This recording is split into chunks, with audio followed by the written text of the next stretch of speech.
Hey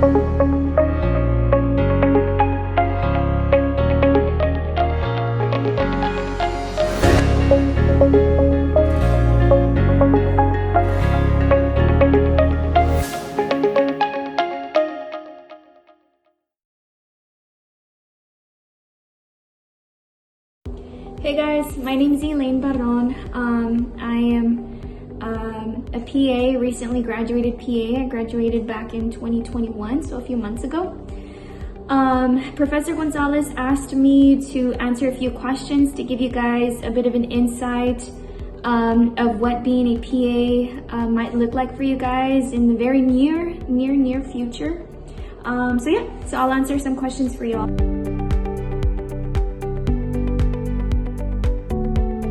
So the first question is a little bit about myself. So again, my name's Eleaine. I am born and raised here in the Valley. I went to UTRGV, got my bachelor's in bio, and soon after that I went to, I was trying to get into the vet field, so I went to work in a vet clinic. While I was there, I realized it wasn't for me. And so I actually started looking into different options, and so I did the whole MD nursing considerations, and then I came across the PA field, and once I learned about it, I was hooked. So after the vet clinic, I went to go work for a cardiologist, got my hours in, got my prereqs that I needed, and I ended up applying to PA school and got in, and I'm a few months out from that. So it's quite good.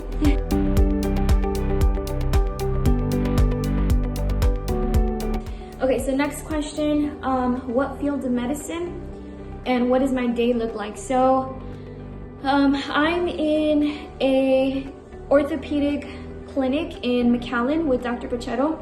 You guys might know us. We're if you guys are familiar with the McAllen area, we're off of Nolana, where the Whataburger is, and we're right across the street from Whataburger with the little running man that's like this. I think there's two monitos. So we're there.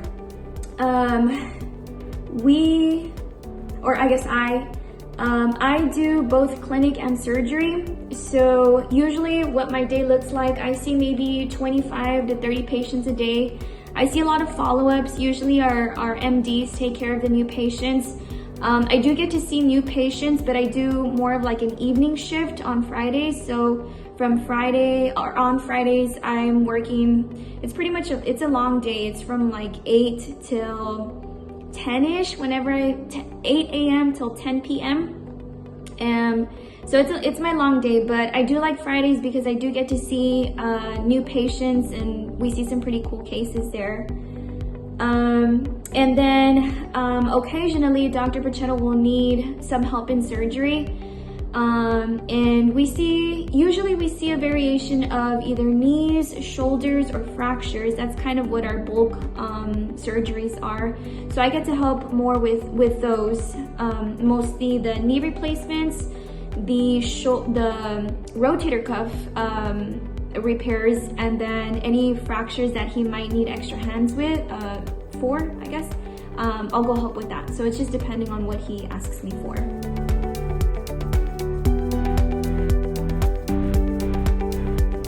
Okay, the next question is an interesting case.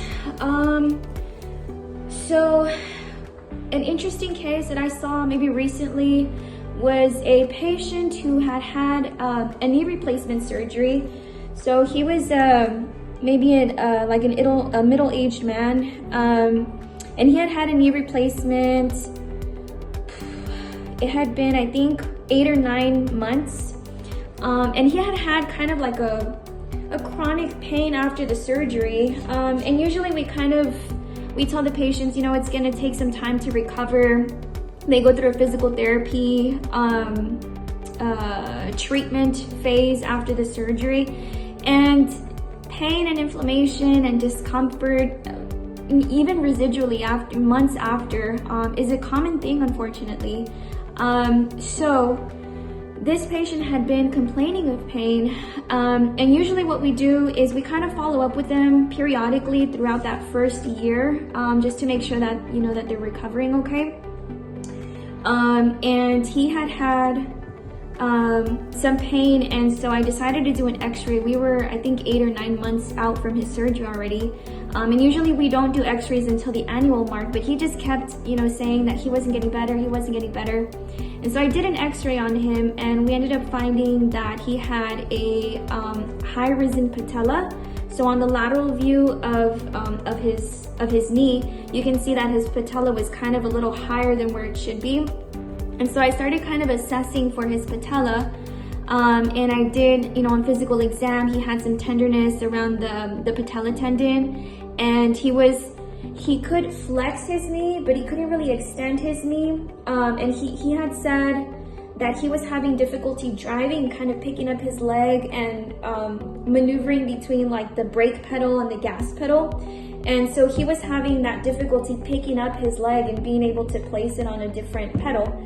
And I started thinking, you know, maybe this gentleman has a patella rupture after his surgery. So I spoke to Dr. Pachetto about it, who's the MD, and since he has his prosthetic in place, you know, we can't do an MRI, which is usually what you use to assess like a tendon or a ligament injury. So we actually sent him to do an ultrasound. So I'm actually waiting on those results. We'll probably see him sometime soon. But I thought that was a bit of a different case, not very routine, and something that I hadn't seen as a complication after a surgery. So that was something a little bit different.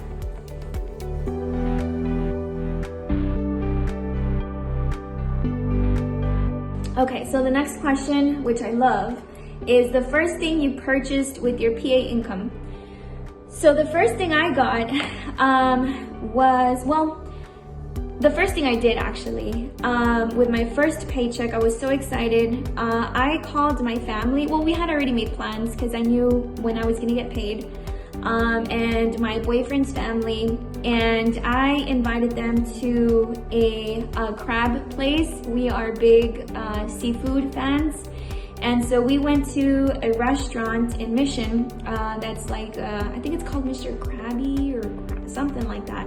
But it's a bunch of seafood. It's like those broil things with all the crawfish and the crab and corn and stuff. And so I invited my family and paid for all of them and treated them, just as a big thank you for supporting me during school because I was living with my family. And yeah, so that was the big, my big first thing. After that, I saved up a little bit of money, and I decided to look for an apartment, and I moved out on my own. So that was probably the next big purchase I've had, and the rest I've kind of just been saving for loans. And you know, any other things, hopefully some big plans coming in soon, but yeah, those are probably the bigger stuff that I've purchased so far.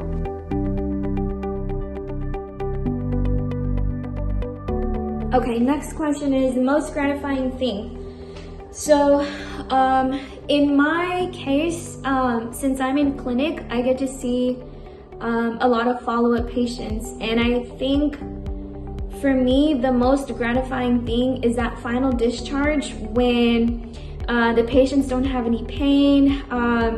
You know, we just had a good result if they've had a fracture or a surgery or, you know, just some sort of chronic pain, and you get to be the one to discharge them. And since I do follow-ups, I get to make a relationship with my patients. Like, I get to see them quite often too. Sometimes it can be for months. So I've gotten to get to know a lot of the patients, and I really like that about you know, how my job is set up.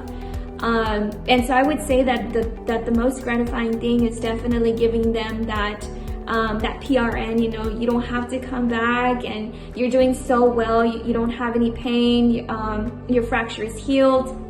And just seeing that, you know, their face, I always tell them, you know, it's been an adventure, So you're good to go, and then they're so happy. They just kind of leave, and it's a kind of a sad and a happy goodbye, but it's definitely very gratifying.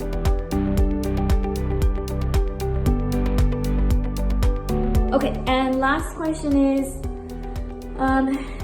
some advice I would give you all. Okay, so I don't know, I think this is maybe clinical students that are gonna be watching this, but if it's first years, just hang in there. Really, just hang on, because it's gonna get better. First year is tough. Second years, I would say go into your clinical rotations with, man, just give it 100%. That's what someone told me, and I went into clinic with the goal of trying to get a job offer, because I wanted something lined up. I didn't want to have difficulty finding a job, after school, after I graduated. And so I went into every rotation with that mentality, and that would just kind of give me the drive to do my absolute best every day. Try and do that extra mile while you're there. If you find a place that you're interested in, give it that extra mile, press on the gas, because you can get a job offer, and that could potentially be your future job. So keep that in mind, and just try to branch out. If you have a specific passion, I was interested in ortho surgery, and I was very intimidated by it, because I thought, everyone kind of goes into family, or I didn't really know many people who did something very, very specific like I did. But that's one of the advantages of being a PA, is that we can branch out. And so just really take advantage of that. If there's something specific that you want to do, go for your elective. That's what I did. I did ortho surgery as my elective, and then I did it during my capstone. And I was fortunate enough to get a job offer, and that was it. I had everything lined up for me, ready to go for after when I graduated. So just really take advantage of your clinical rotations. Try and learn as much as you can, but just really give it your all, because it can work out for you really well. Okay, good luck, guys. Bye.